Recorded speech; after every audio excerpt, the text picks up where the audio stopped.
During the development of Sonic 2, another sequel was being made in Japan, Sonic CD, released for the Sega CD, an add-on for the Sega Genesis that pretty much nobody bought because it was more expensive than buying a Sega Genesis alone, and its library wasn't the best, except for Sonic CD at least.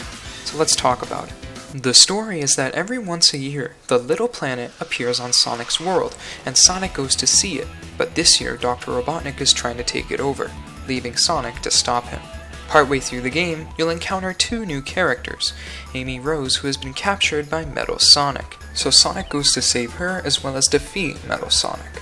The story, in my opinion, is pretty good, simple, straightforward, and very well suited for a Sonic game. Amy Rose and Metal Sonic are awesome characters and great additions to the game. Also, the intro is amazing, one of the best in the entire series. Fun fact, the company who animated this intro is Toei Animation, known for their work on shows like One Piece and Dragon Ball Z. Let's move on to the gameplay. Sonic again controls like before, and still has the spin dash, but now he has his new super peel-out move.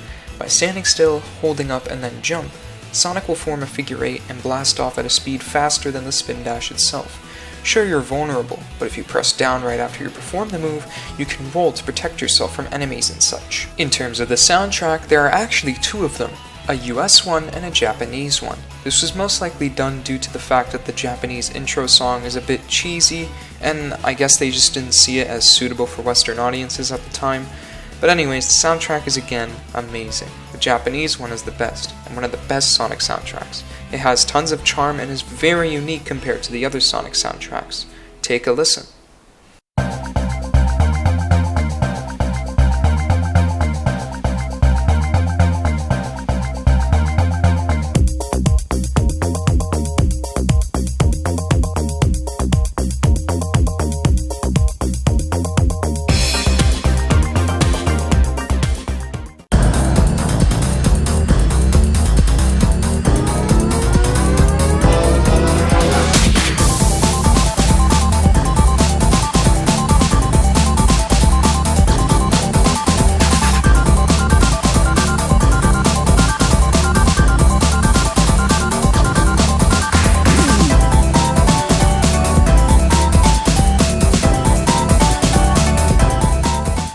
When it comes to the level design, it has been said by a lot of people that the level design is very unorthodox to say the least.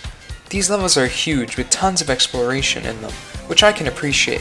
Some people say that the level design is bad because it's way too complex for its own good, but to be honest, I never really felt that for most of the levels. Sure, they're big, but it's not like you'll get stuck in them or be unable to proceed due to their design. For the most part, it's just a lot of paths that are generally easy to navigate. So yeah, I do like the level design in this game. It's unique and it's fun to just sort of see where the level takes you in this huge area. This game also introduces a new mechanic in each level, the time traveling. By hitting a sign that says past or future and running without being interrupted, Sonic will travel to that respective time period, complete with new level design and music. This was introduced to get the good ending. By traveling to the past and destroying robot generators hidden in each level, you create a good future for that zone and get the good ending, if you do it for every single level. So what does traveling to the future do other than change the level's design and music? Nothing. Yeah, it's kinda pointless, and it sucks when you travel to the future by accident. Even still, this system has a lot of problems. Firstly, finding the robot generators can be extremely hard to do because of the massive scale of the levels. This means that it can be a pain to look for them sometimes.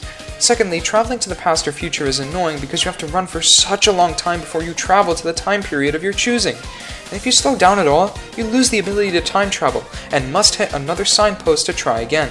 So yeah, it becomes very annoying to time travel. Luckily, this is completely optional, and there's another way to get the good ending, by collecting all of the time stones. To get all 7 of them, you have to collect 50 rings and jump into the giant ring at the end of each level, and then you'll be transported to a special stage. It's basically exactly like the system in Sonic 1, so all the problems from that game carry on here. But regardless, the stages themselves are actually the best ones that we've looked at so far. You're placed in a 3D area with 6 UFOs, destroy them all under a time limit and you get the time stone. Overall, I like these stages, because they're not luck-based or trial and error based like in Sonic 1 and 2 respectively. The UFOs are clearly spottable and the stage is easy to get around. My only problem is that the stages have water, which if you step in them, make the time decrease by like 10 times faster. And there's a bit too much of it. But you do have extra UFOs that spawn and give you more time if you hit them if your time is running out. Overall, these stages are pretty good and my preferred way of getting the good ending. Now for the levels themselves. We start off in Palm Tree Panic. It's like Green Hill, but of a much bigger scale. With some upbeat music, it's a great starting level with some good speed and great diverging paths with some exploration thrown into the mix. Also, there are 3 acts, but the third one is more like a walkway to the boss battle unlike Sonic 1, and I prefer it this way. After that is Collision Chaos. This level is where Amy gets captured by Metal Sonic. And this is also the first level where people start to say that the level design dips a lot. I mean, in my opinion, it is chaotic, but it is still fun. It's got a lot of stuff to move you around, but it's still chill to run through and doesn't overstay its welcome to become too obnoxious in my eyes. Although, the boss could have been better. It's trying to be like this sort of pinball thing, but overall it is a bit kinda too ambitious and wacky. After that comes Tidal Tempest. It's basically like Labyrinth Zone, but much better. It's not nearly as slow, and it has much more parts of the zone where you're not underwater, making it more enjoyable in my eyes. And the music is incredibly soothing, and easy to listen to on the ears. Next up is Quartz Quadrant, one of my favorite zones in the game. It's got this super cool mining aesthetic to it, and the design is super great. Exploration is done very well in this stage, as well as the speed and platforming sections, and the paths are easy to get into and fun to navigate through. After that is Wacky Workbench, the most infamous stage in this game, because it has a floor that when touched will bounce you all the way to the top of the level. But here's my stance on it. As long as you take your time with the platforming and go a bit slower, the floor will literally never be a problem. I feel like some people just play this stage, try to hold right and jump occasionally, and then complain that they keep getting bounced up to the top. I mean, guys, it's a mechanic to punish you for playing bad. That's the entire point of the mechanic. You have to adapt and work around the mechanic to beat the stage. You can't just hold right and jump once in a while and say, I'm gonna beat the stage, no problem. I can't do it, I'm jumping up to the top over and over. Yeah, no crap. You're gonna jump to the top over and over because you're touching the floor over and over. It's pretty simple stuff. And even then, the level isn't even that long, and has some cool exploration at the top paths, so I do enjoy the stage. Then we get Stardust Speedway, a super fast-paced level. I mean, jeez, this level is insanely fast. Some people even find it nauseating, but, you know, it's not that fast in my opinion. But yeah, it is, again, really fast. But it's still really cool to go at blitzing high speed through the paths everywhere and such. Here is also where you fight Metal Sonic and rescue Amy Rose. Finally is Metallic Madness, the worst level in the game in my opinion.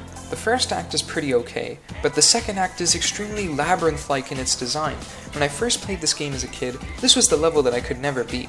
Once I did, I now know how to beat it and it's perfectly fine, but getting to that point is so frustrating because everything looks the same and there's these tubes you have to go through to proceed, and it's like a gamble as to which is the correct path to take. So overall, this zone isn't that great. But then, you proceed to the final level, which is just Act 3. You go through a deadly obstacle course and fight Dr. Robotnik, and this time you get rings. Finally! The Death Egg robot in Sonic 2 was so frustrating because you didn't get rings. And now that you do, it's way better, right? Well, in terms of the boss itself, he's easy and dies in 4 hits. It could have been better, but I mean, it's still better than the Death Egg robot, that's for sure. After that, you watch the incredible outro. Take a look.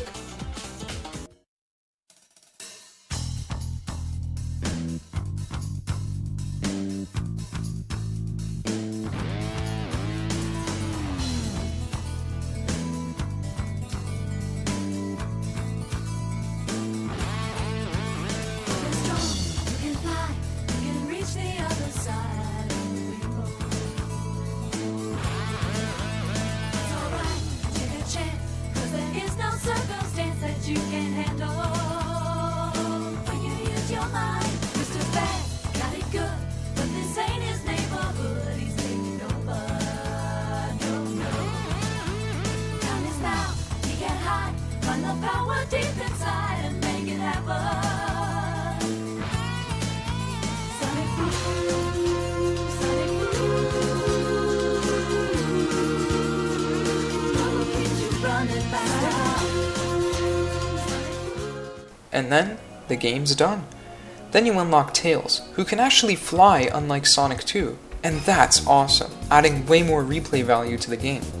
Overall, I think this game is pretty good, and a sizable improvement over Sonic 1. but not as good as Sonic 2. The level design is unique and the game has a lot of charm to it, but it can be a bit messy in some areas, like Metallic Madness Zone for example. Therefore, I give this game a rating of 8 out of 10. Next time we'll be looking at the biggest classic Sonic game ever made, Sonic 3 and Knuckles. I'll see you later.